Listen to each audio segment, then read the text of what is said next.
Hai semuanya, gimana kabar kalian? Semoga selalu dalam keadaan baik. Jadi welcome back teman-teman di segmen analisa kripto. Jadi di segmen kali ini kita akan mengulas untuk koin-koin yang udah teman-teman request di kolom komentar channel YouTube ini. Thank you banget teman-teman yang udah follow and subscribe ya Andre Greystone Channel. Dan teman-teman kita akan bahas koin-koin yang udah subscriber kita request di kolom komentar channel YouTube ini. Thank you banget. Litecoin kita akan bahas hari ini, sama satu lagi kita akan bahas untuk Bitcoin Cash ya. Udah lumayan lama nggak dibahas koin-koin lama atau koin-koin tua ini teman-teman.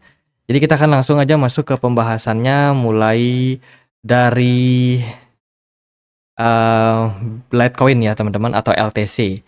LTC hari ini diperdagangkan di kisaran level 1,5 juta rupiah, di mana pergerakan dari market Litecoin mengalami sedikit kenaikan dalam 24 jam terakhir.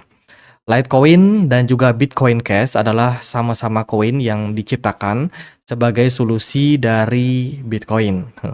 Teman-teman, jadi Litecoin dan juga Bitcoin Cash ini sama-sama punya produk yang menawarkan kecepatan transaksi yang lebih baik, serta juga tetap desentralisasi dengan konsensus yang juga sama, yaitu Proof of Work. Teman-teman, Litecoin bisa dibilang merupakan salah satu koin yang udah cukup senior. Kemarin juga udah menjalani fase halving juga ya. Kalau kita lihat dari beritanya, di tahun 2013 tanggal 2 Agustus kemarin ada narasi terkait dengan halving Bitcoin di kuartal ketiga 2023, di mana waktu itu ketika halving terjadi pada Litecoin, harganya nyungsep teman-teman, langsung turun. Dan waktu itu banyak sekali YouTuber yang berspekulasi bahwa harganya bakalan naik. Namun secara historical, ketika Litecoin mengalami fase halving, justru harganya tidak naik langsung ya, malah harganya turun. Nah, halving itu adalah sebuah fase yang banyak dinantikan oleh banyak miners. Kenapa? Karena halving tersebut bakalan mengurangi reward mereka. Mengurangi reward kalau ditunjang dengan permintaan yang banyak itu akan menyebabkan kelangkaan. Kelangkaan pada sebuah aset itu akan menyebabkan harganya mengalami kenaikan, teman-teman. Jadi itulah kenapa halving selalu ditunggu dan bisa memberikan impact kenaikan pada harga. Ini tidak hanya terjadi pada Litecoin, Bitcoin, ataupun koin-koin yang pakai proof of work lain ya. Tapi ini juga bisa terjadi di dunia nyata, teman-teman. Misalkan teman-teman lagi musim hujan, banyak petani gagal panen. Biasanya ya harga cabai bakalan naik, ya kan, harga bahan kebutuhan pokok juga bakal naik karena kelangkaan. Jadi kata kuncinya adalah kelangkaan. Nah, halving Litecoin berikutnya itu akan diadakan di 1204 hari ke depan, which is itu tanggal 30 Juli 2027. Nanti reward dari para miners akan dikurangi lagi separuhnya, teman-teman. Dan ini akan tentunya memberikan impact kelangkaan terhadap Litecoin. Itu. Kemudian Coinbase juga dikabarkan kemarin itu bakalan meluncing untuk perdagangan derivatif Bitcoin Cash sama Litecoin di market futures mereka. Jadi ini berita yang juga cenderung bagus, di mana bisa berpeluang Litecoin dan Bitcoin Cash mendapatkan pemantauan lebih banyak oleh para trader yang pengen melakukan trading di marketnya. Itu teman-teman. Kemudian ini juga ada breaking news dari Twitter, di mana Litecoin masih menjadi kripto yang bisa dijadikan sebagai solusi pembayaran sepanjang tahun ini. Sejauh ini pemimpin dengan lebih dari 39% pay with Litecoin pada pemrosesan pembayaran kripto terkemuka di BitPay. Jadi Litecoin ini banyak kerjasama dengan alat atau platform-platform perdagangan gitu yang menghubungkan antara fiat money sama produk keuangan digital, which is itu seperti kripto, teman-teman. Jadi Litecoin punya keunggulan tersebut ya, dan Litecoin ini juga disebut-sebut sebagai silvernya cryptocurrency, teman-teman. Kalau Bitcoin disebut sebagai gold 2.0, kalau Litecoin ini disebut sebagai silvernya.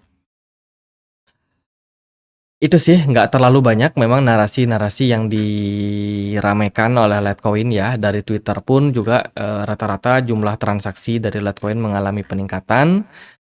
Litecoin juga tersedia di futures milik Binance ya, selain dari Coinbase tadi, dan juga beberapa event-event lainnya. Itu, kalau kita lihat dari mereka punya supply, Litecoin ini supply-nya ada di 84 juta LTC, sementara yang beredar sekitar 74,4 juta Litecoin. Untuk pasarnya sendiri, Litecoin sudah bisa diperdagangkan di hampir semua exchange. Exchange lokal yang bisa memperdagangkan Litecoin adalah toko kripto. Teman-teman, aku sekalian promosiin ada event ya dari toko kripto, yaitu THR Cashback.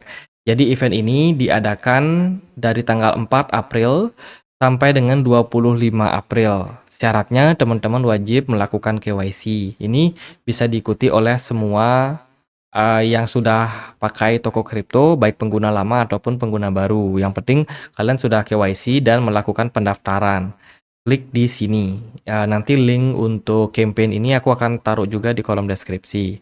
Kemudian teman-teman wajib melakukan yang namanya deposit ya, minimal 1 juta rupiah dan berlaku kelipatannya. Nah, selama periode ini teman-teman tidak boleh melakukan withdrawal hingga tanggal 26 April. Jadi wajib teman-teman deposit tanpa withdraw. Teman-teman depositnya itu menggunakan pair Bitcoin atau EDR. Jadi misalkan teman-teman punya uang 1 juta, teman-teman belikan aja EDR. Teman-teman nggak harus beli koin kok. Teman-teman cuma diminta untuk deposit aja tanpa trading, tanpa melakukan apapun, teman-teman. Jadi cukup deposit, kemudian di hold sampai 26 April. Nanti akan diakumulasikan berapa jumlah deposit yang kalian lakukan. Itu nanti akan diurut tuh siapa yang berhak mendapatkan pemenangnya. Akan ada 100 top pemenang yang memperoleh hadiah tersebut. Syarat dan ketentuannya berlaku, silakan untuk kunjungi link yang ada di kolom deskripsi video ini untuk more information. Lalu gimana untuk price action atau pergerakan chart dari Litecoin? Overall, Litecoin menurut saya belum terlalu naik ya. Kalau kita lihat secara pergerakan, Litecoin cenderung bagus. Bahkan dalam jangka waktu yang agak lebar, Litecoin ini membentuk higher low ya teman-teman. Higher low yang baru ini adalah higher low pertama, ini higher low kedua, di mana kita baru aja finish create wave 2 dan kemungkinan kita bakalan running ke wave 3. Namun running ke wave 3 ini mungkin akan memerlukan waktu yang cukup panjang. Kalau kita lihat secara pergerakan harga, sepertinya Litecoin bakalan pelan-pelan naik menuju wave 3 ini teman-teman, dan ini tentunya akan membutuhkan waktu yang mencapai berbulan-bulan. Kalau kita lihat dari Bitcoin sendiri, overall Bitcoin masih cenderung struggle ya, mungkin akan butuh beberapa koreksi sedikit. Litecoin itu agak hijau, sekitar 2,5% dalam 24 jam terakhir. Ini koin yang boleh teman-teman pantau karena belum terlalu naik, teman. Jadi target terdekat untuk Litecoin adalah breakout area resistance kuat di kisaran 113. Ini kita bisa consider sebagai salah satu resistance, dan bila mana berhasil maka Litecoin akan berpeluang membentuk yang namanya ascending triangle pattern. Nah, kurang lebih kayak gini ya teman-teman pergerakannya kalau dia berhasil breakout. Maka teman-teman wajib pantau area resistance 113 tersebut. Jadi ini kita bisa tarik garis sini, maka akan kelihatan ya pola yang lebih jelas pada pergerakan Litecoin.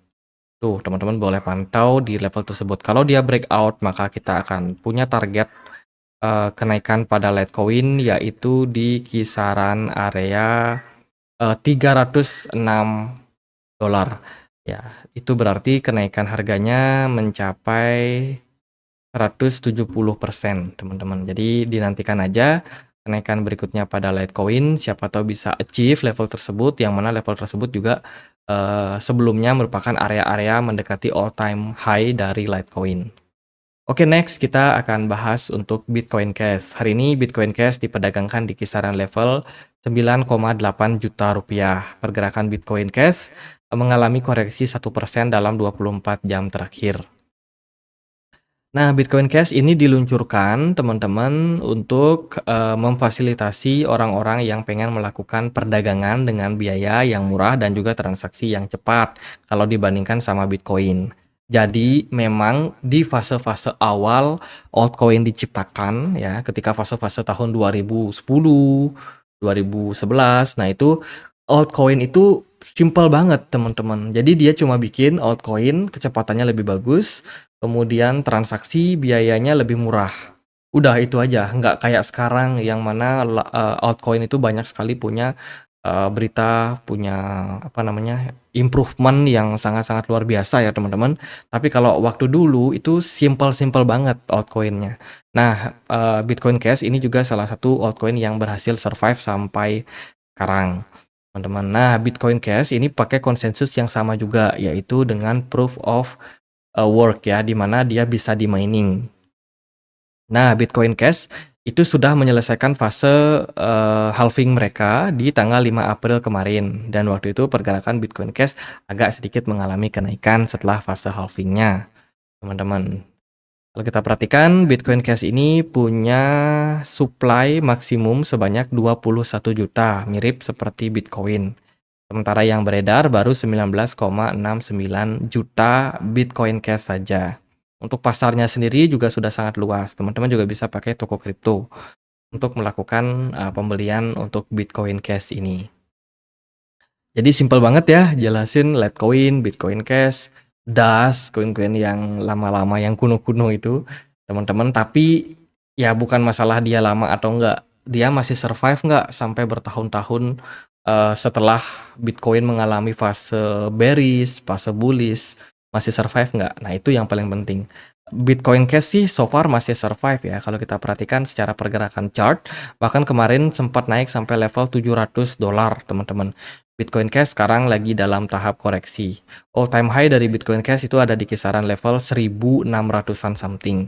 Jadi untuk saat ini menurut saya Bitcoin Cash akan berpeluang untuk sedikit koreksi terlebih dahulu ke level-level yang cukup wajar. Teman-teman bisa pertimbangkan level kisaran 481 sebagai level aman kalau mau akumulasi Bitcoin Cash. Kalau di level sekarang terlalu beresiko.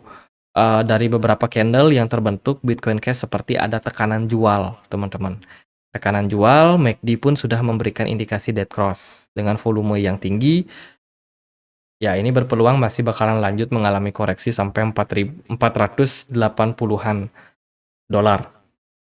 Jadi itu buat Bitcoin Cash secara jangka pendek, sepertinya pergerakannya agak mirip dengan Bitcoin ya, namun Bitcoin lebih mendominasi nih untuk saat ini. Oke, Bitcoin Cash sebagai solusi pembayaran overall sih dia cukup bagus teman-teman. Banyak juga ya beberapa investor-investor besar melakukan transaksi juga pakai Bitcoin Cash. Namun Bitcoin Cash ini dia punya media sosial yaitu di Reddit aja. Dia tidak tersedia di X atau di Twitter ya teman-teman. Jadi sangat minim sekali narasi-narasi terkait dengan Bitcoin Cash belakangan ini. Tapi fase halving yang terjadi kemarin itu tentunya memberikan impact terhadap pengurangan reward terhadap Bitcoin Cash sendiri. Dan juga dia ada join di market futuresnya Binance sama Coinbase yang tentunya akan membuat banyak investor juga memperhatikan Bitcoin Cash ini. Jadi secara fundamental ya gitu aja untuk Bitcoin Cash. Kemudian secara teknikalnya kita udah lihat pergerakan Bitcoin Cash ada peluang mengalami koreksi setelah dia kepentok di level 716 dolar ya. Dan sekarang siap-siap menuju ke area support tersebut. Kalau kita menggunakan Fibonacci retracement, tarik dari swing high ke swing low, maka kita akan menemukan level 480 tadi, yaitu di Fibo 61,8, which is itu adalah golden ratio untuk koreksi Bitcoin Cash. Jadi kalau mau serok di level 480-an aja. Kalau di harga sekarang itu kayaknya ketinggian. Lebih baik teman-teman di Litecoin yang belum terlalu naik. Jadi kalau memang mencari koin-koin dengan narasi koin-koin senior, koin-koin tua ya yang belum naik, ya Litecoin boleh diperhatikan. Jadi gitu aja buat update kali ini, semoga videonya bisa bermanfaat. Teman-teman kita punya komunitas diskusi di Telegram, tempat aku untuk update berita-berita terbaru tentang market crypto. Bagi kalian yang mungkin mau join, linknya ada di kolom deskripsi video ini. Itu aja akhir kata saya Andre, makasih.